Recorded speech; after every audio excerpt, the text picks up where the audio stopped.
Amerika bilan Fransiya mudofaa sohasida yangi kelishim imzoladi. Amerika davlat mudofaa ministri Lloyd Austin va Fransiya davlat mudofaa ministri Florencia Parly 5 burchaklik binoda ko'rishdi. İki ministr Amerika-Fransiya alayda harakat sohasidagi hamkorlikni oshirish uchun yo'l xaritasiga imzo qo'ydi.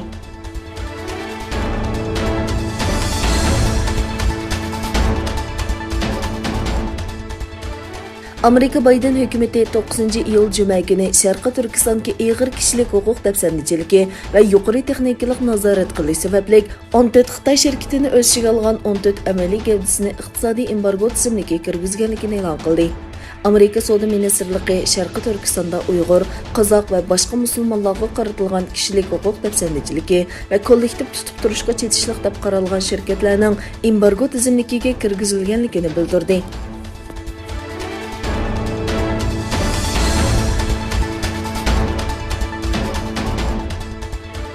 Iroqdagi Shia guruhi Shahid Jabinga qarashliq Azayib ahli haq harakati barliq Amerika askarlarini Iroqdan chiqarib etish uchun diplomatik qanunlarning tugaganligini bayon qilib, Shia qo'rg'onlik tashkilotlarining Amerikaga qarshi urushdan boshqa amali yo'qligini aytdi.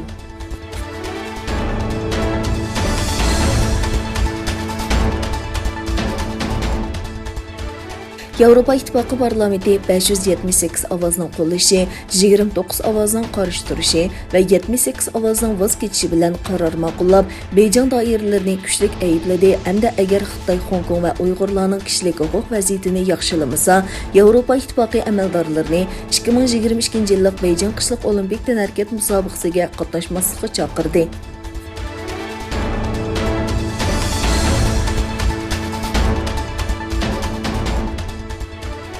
Saudiya Arabiston doiralari Qurbon hayitining 1-kunining 20 iyul seshanba kuni bo'ladiganligini e'lon qildi.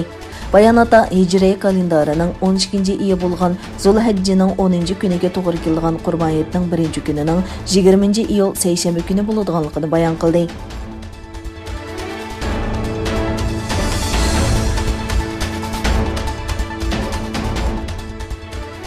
İtaliyaning janubidagi aktiv yanar tog'larning biri bo'lgan Etna yana bir qatim lava va kul chashdi. Egilanishicha, sharqiy janub qismidagi etilgan lava 1000 metrga yetgan. Yanar tog'da etilib chiqqan kul shamol ta'sirida janubga yo'tkalgan va qattiq yomg'ir bilan Kataniya shahrining ustiga yoqqan.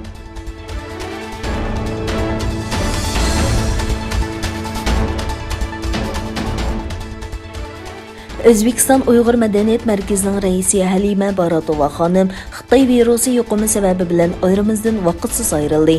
Dünya Uyg'ur qurultiyining sobiq raisi Robiya Qodir xonim vatanparvar, ma'rifatparvar va san'atsuyar fidokor Uyg'ur qizi ھەلىمە Baratovaning vafoti munosabati bilan bayonot e'lon qilib, muhojiratdagi barliq Uyg'urlarga ta'ziya bildirdi.